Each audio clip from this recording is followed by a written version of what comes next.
Hey YouTube, this is Kentucky Wildcat. Yeah, Kentucky Wildcat fan 78. This is my full review of Kings Island's Halloween Haunt for 2016.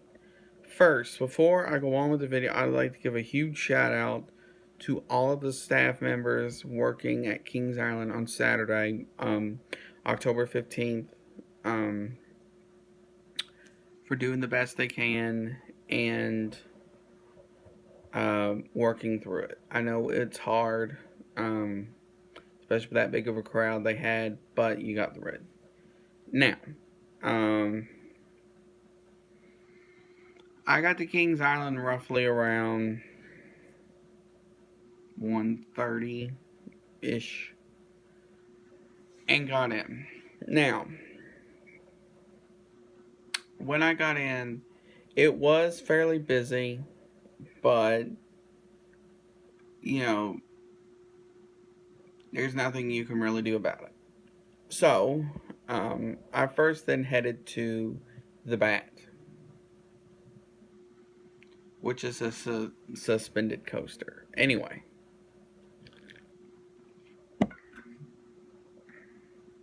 I it took about 45 minutes or so to get on. So that's not too bad.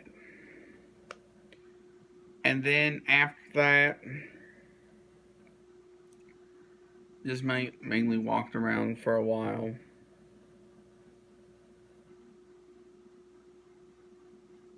Um,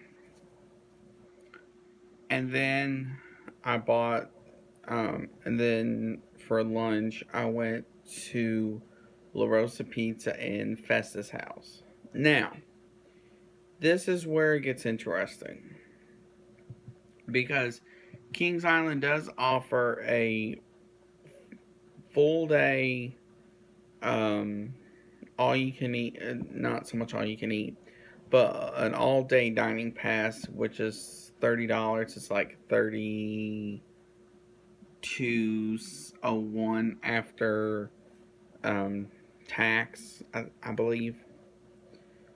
Um, and it's at most restaurants in the park, and it only covers certain things.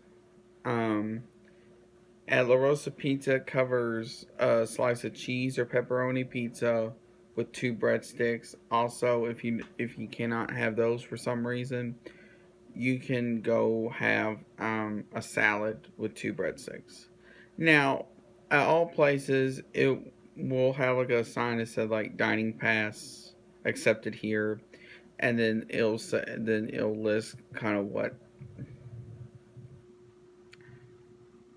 is accepted on the dining pass program. But now, here is something that really bugged me about it while I was there. Now, I don't know if they've had this trouble all year with the dining pass, um, or if it was just that day for some reason. But at Red's Hall of Fame Grill, it's right underneath Diamondback. At first, they were saying they were having issues with their registers, and then you went around and saw that other places were selling step food, but they claim it's all of that area. Don't ask me why. Then later, when you would go back, you would see it's doing okay, but they're not allowing food in the bar. And they said it's about an hour wait when there's a lot of tables open. I don't know that either. Now, back back to the haunt.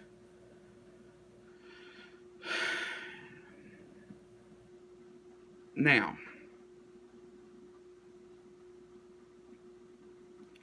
you are going to realize while you're there, lines are going to be long for anything.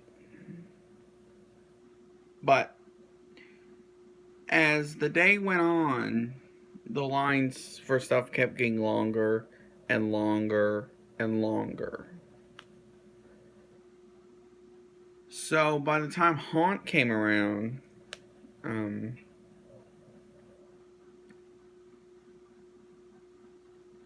Lines for a lot of things were around like an hour, hour and a half.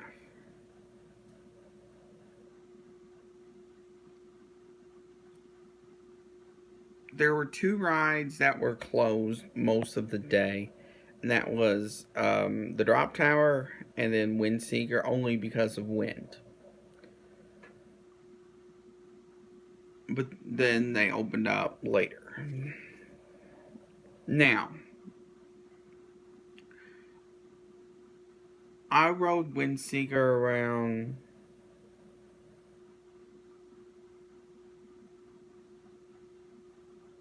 9 o'clock, I guess, that night.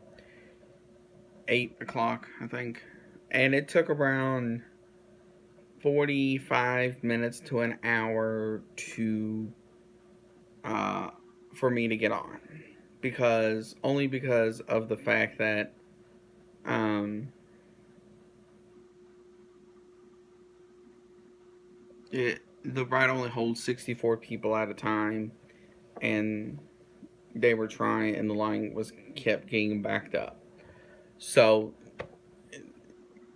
um,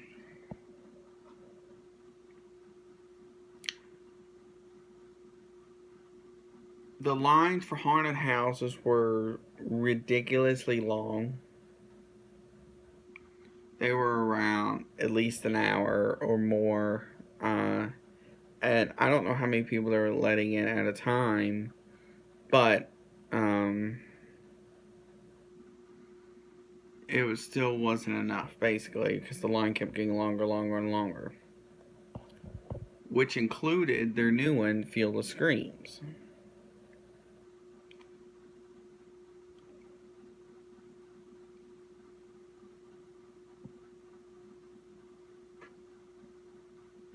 If you go to Halloween Haunt in the next 2 weekends, which is what they have left, here are some suggestions to do. First, if you don't like crowds, go on a Friday, because that's when most, at least of the teenager wise, is not there, only because of um, high school football going on. If you do go, especially on a Saturday, pack your patience, pack a lot of money. Now, if you don't have one, buy a souvenir cup that day, because you do get free refills all of that day.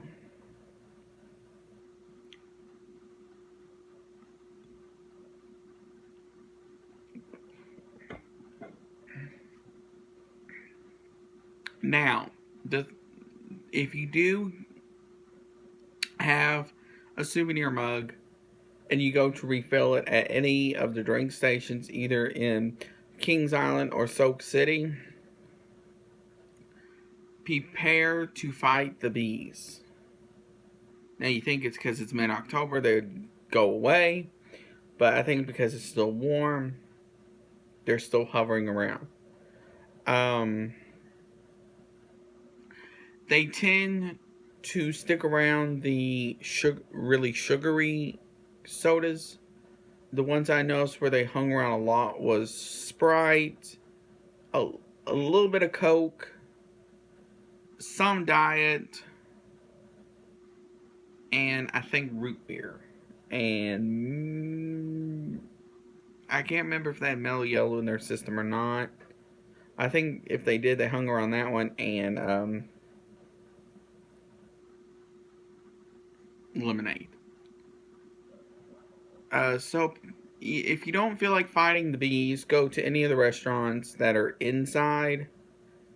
Like you have La Rosa Pizza, you have Festus House, you have La Rosa and Panda Express. In those, you have Chick-fil-A by Planet Snoopy. You have the two funnel cake stands. You have Skyline Chili. You have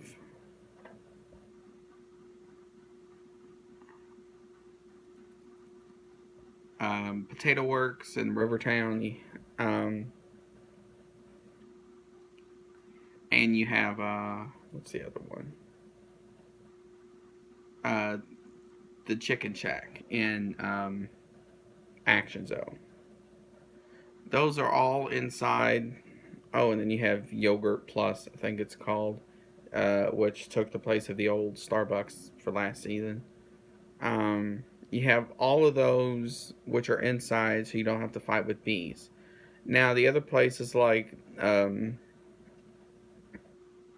any of the snack sections outside the tower drinks under the Eiffel Tower, any of the drink stations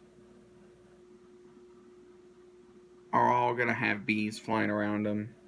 Now, as far as the Coke Freestyle stands, I don't know because I didn't get inside any of those that night, so I don't know if bees hung around those or not. Maybe they did, maybe they didn't. I don't know. Now, last thing is this.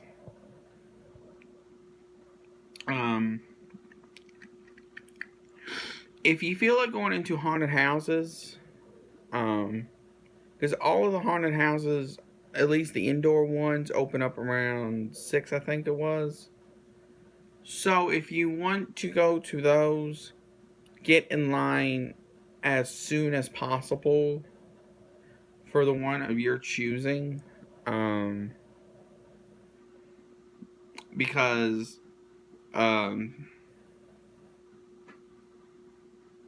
they do fill up fairly quick. The ones that tend to fill up the fastest are Carnival, Slaughterhouse,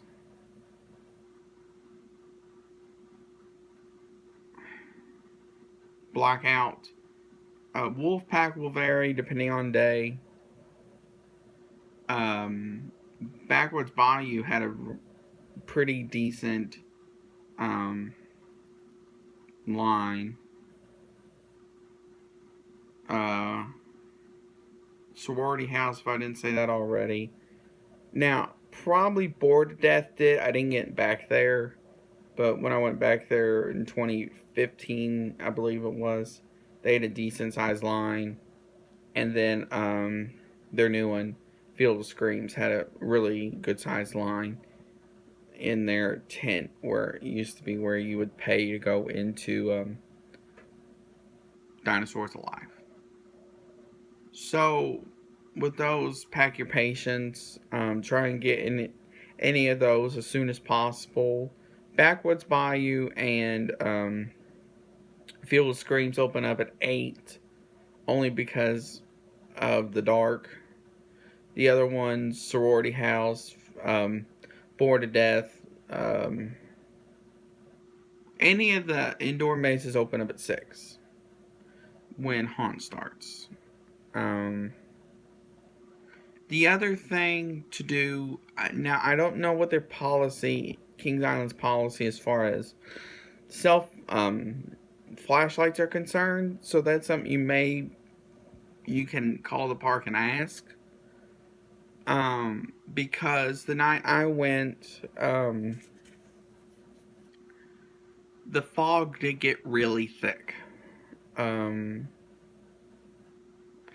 So prepare to struggle to see in it because of how thick the fog is. It was worse around the lower section where the back of Diamondback's line is, and where they hold the coffin races. That